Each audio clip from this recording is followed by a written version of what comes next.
Corona काल के बाद लगातार दवाओं के ज्यादा प्रयोग से अब कुछ दवाओं ने काम करना बंद कर दिया है, जिसके बाद चिकित्सकों ने अब नए तरीके से इस संकट से निपटने के लिए प्लान तैयार किया है, जिसमें अब एंटीबायोटिक के बिना डॉक्टरी सलाह के प्रयोग करने पर पूरी तरीके से रोक लगाने का प्रावधान करने की बात कही जा रही है। वैसे तो स्वास्थ्य विभाग की तरफ से लगातार जागरूकता अभियान भी चलाए जा रहे हैं कि बिना डॉक्टरी सलाह के कोई भी दवाओं का प्रयोग ना करें, अन्यथा ये दवाएं अब बीमारियों पर बेअसर साबित हो रही हैं। लगभग सारी एंटीबायोटिक जो रेजिस्टेंट हो चुकी हैं आजकल, टाइफाइड में आपका शुरू में जो क्लोरामेनिकॉल चलता था वो एकदम से अब काम करना बंद कर दिया है। जो एम्पिसिलिन चलती थी, क्लॉक्सासिलिन चलती थी, पेनिसिलिन चलती थी, वो ऑलमोस्ट चलना बंद हो गई। एंटीबायोटिक वो दवाई है जो शरीर के अंदर मौजूद जर्म्स को मारने में मदद करती है। इससे हम कई सारी बीमारियों को ठीक कर पाते हैं। ओवर द काउंटर सेल नहीं होनी चाहिए। क्यों? क्योंकि बेसिकली आपकी एंटीबायोटिक की डोज किसी को पता नहीं होती है कि किस डोज में देनी है। हर बीमारी के लिए अलग अलग डोज होती है। डोज कम देने पर वही बैक्टीरिया उस डोज को अडेप्ट कर लेती है, और वो डोज अडेप्ट करने के बाद फिर वो बैक्टीरिया जो है वो दवाई से टोटल निष्क्रिय हो जाती है, मतलब वो उस पर काम नहीं करेगी। कभी कभी हमें ड्यूरेशन पता नहीं होता है कितने समय तक देना है, न ही झोला छाप डॉक्टरों को पता होता है, न ही एक ओवर द काउंटर सेल वालों को पता होता है। वो तो जब बीमारी उनको थोड़ा आराम मिल जाता है वो दवाई बंद कर देते हैं। वही नुकसान हो जाता है कि कुछ बैक्टीरिया जो हैं हमारे शरीर में स्ट्रांग होते हैं, जो मौजूद होते हैं, और वो फिर अपनी जनसंख्या बढ़ाते हैं और उसके बाद वो दवाइयां उस पर काम करना बंद कर देती है। तो यही देखने में आया है कि लोग over the counter come dose में, कम ड्यूरेशन में, या गलत एंटीबायोटिक, मतलब जो जिस बीमारी में जरूरत नहीं है उस बीमारी में भी दवाई दे रहे हैं या दूसरी दवाइयां दे रहे हैं। उसकी वजह से शरीर में एक तरीके की एंटीबायोटिक की मात्रा पहुंचती रहती है जो कि हमारे लिए घातक है बाद में। तो ये कारण है जिसकी वजह से एंटीबायोटिक रेजिस्टेंस पैदा हो रहा है। मतलब बैक्टीरिया अब उस दवाई से काम नहीं कर रही है।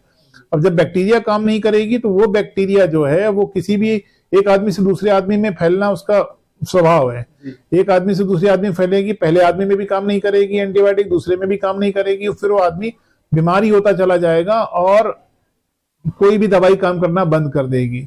तो हम जो चीजों से फेस कर देखें, एंटीबायोटिक रेजिस्टेंस तो पहले से ही था, लेकिन अब जो प्रॉब्लम आ रही है मल्टी ड्रग एंटीबायोटिक रेजिस्टेंस, मतलब बहुत सारे एंटीबायोटिक से आपकी वो बैक्टीरिया रेजिस्टेंट है, और वो जो एक खतरनाक सिंबल है समाज के लिए। क्योंकि अगर ये बैक्टीरिया समाज में पनपेंगे तो फिर इसका कोई इलाज मिलेगा नहीं, क्योंकि कोई भी दवाई काम नहीं करने वाली है, और वो बीमारी आदमी के शरीर में फैलती रहेगी, एक से दूसरे में जाएगी, दूसरे से तीसरे में जाएगी, पूरे समाज में फैलेगी, और हम कुछ नहीं कर पाएंगे, हाथ पे हाथ रहेंगे। डॉक्टर भी आपकी मदद नहीं कर पाएगा। डॉक्टर ज्यादा से ज्यादा आपकी बेहतर एंटीबायोटिक की खोज में या बेहतर एंटीबायोटिक लगा करके आपको मदद करने की कोशिश करता है, लेकिन वो भी एक समय में बंद हो जाएगा। तो इस पर बहुत ध्यान देने की जरूरत है। विदेशों में ओवर द काउंटर बिल्कुल एक दवाई सेल नहीं होती है। लोग लंबी दिनों का इंतजार करते हैं, 3-3, 4-4 दिनों का इंतजार करते हैं। बीमारी को जब तक डायग्नोसिस नहीं बन जाती है तब तक बिना डॉक्टर के प्रिस्क्रिप्शन के कोई भी दवाई नहीं दी जाती है, लेकिन इंडिया में सब चलता है। तो इस पर कैसे काबू पाया जा सकता है? नॉर्मली लोग जो दवाइयां हैं जो जनरली यूज के लिए ले लेते हैं एंटीबायोटिक, तो कौन कौन सी जिनसे बचाव करना चाहिए लोगों को, और आपकी तरफ से क्या सलाह है कि अगर कुछ दिक्कत हो भी रही है तो प्राथमिक तौर पर क्या करना चाहिए उन्हें? लोग जो नॉर्मली दवाइयां ले लेते हैं वो दवाइयां, कुछ दवाइयां बिल्कुल अवेलेबल होनी नहीं चाहिए बिना डॉक्टर के प्रिस्क्रिप्शन के या साइन के, या उसके एकदम स्ट्रिक्ट नियम होने चाहिए। इसके लिए बिना सख्त कानून के कुछ भी नहीं हो सकता है।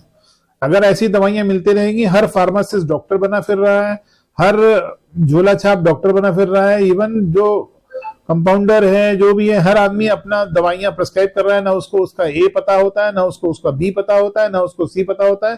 ट्रायल और एरर बेसिस पे काम चलता है कि ये देख लो, 2 दिन में आराम मिले तो ठीक, नहीं तो दूसरी देख लो, तीसरी देख लो। कोई मतलब उसका कोई हिसाब किताब नहीं है कि क्या देनी चाहिए, क्या नहीं देनी चाहिए, क्या कारण है, क्यों दिया जा रहा है, कितने दिन देना है, ये सब का किसी को कुछ पता नहीं है, बस ले रहे हैं।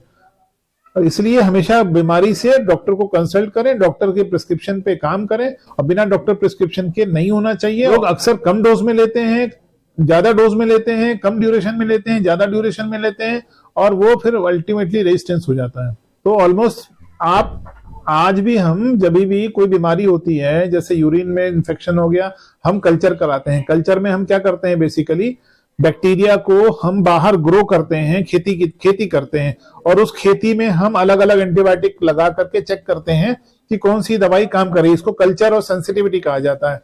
उसमें हमें साफ साफ, आप कोई भी रिपोर्ट उठा के देख लीजिए, उसमें रिपोर्ट में साफ साफ दिखाई देता है कि ये बैक्टीरिया जो है इतने सारे एंटीबायोटिक से रेजिस्टेंस होती जा रही है। उसमें आर लिखा हुआ आता है।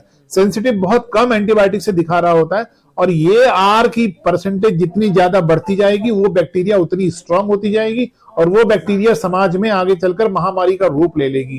कोई भी डॉक्टर इसको ठीक नहीं कर पाएगा। अल्टीमेटली जो टेक होम मैसेज है, घर पे ले जाने वाला मैसेज ये है कि कोई भी बीमारी जो है बिना उसके डॉक्टर के प्रिस्क्रिप्शन के आपको नहीं लेनी है। दिखाना है, पहले बीमारी पता करनी है, बीमारी पता करने के बाद डॉक्टर के प्रिस्क्रिप्शन, कितने डोज में लेना है और कितने दिन तक लेना है, ये चीज एकदम साफ साफ होनी चाहिए। और मेडिकल स्टोर में साफ सख्त नियम होना चाहिए कि कोई भी दवाई बिना डॉक्टर के प्रिस्क्रिप्शन के नहीं दी जाए, और अदरवाइज उस पर सजा का प्रावधान होना चाहिए। इसके बिना कोई दवाई देनी ही नहीं चाहिए, और डॉक्टर को भी कोशिश करनी चाहिए कि कल्चर सेंसिटिविटी करा करके ही उस दवाइयों का इस्तेमाल करें।